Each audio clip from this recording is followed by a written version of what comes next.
Nagpapatuloy ang alok na libreng language proficiency course ng Southeast Asian Institute of Computer Technology o CICT. Marami ng kabataan mula sa Camarines Sur ang natulungan ng naturang programa na nag-aalok ng English proficiency at Nihongo language course. Dahil dito, marami na rin ang nakapagtrabaho abroad. Layunin ng programang ito ang palakasin ang kakayahan ng Camarinense sa iba't ibang wika upang maging globally competitive sa trabaho at edukasyon. Provide quality education to our fellow Camarinenses.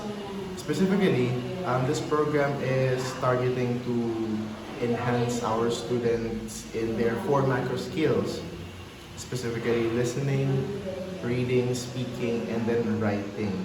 Most of our students are eyeing for local employment, but it could also be beneficial for our residents here in Camarines or if they are planning to work abroad.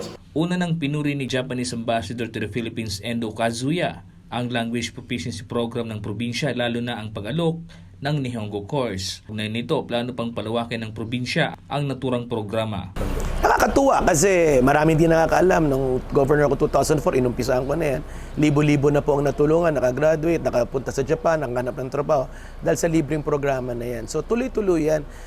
Tayo nag-umpisa dyan sa buong Pilipinas, ginagaya na yan, pero tinutuloy natin, pinapalakas pa natin. Nick De La Cruz, CSN.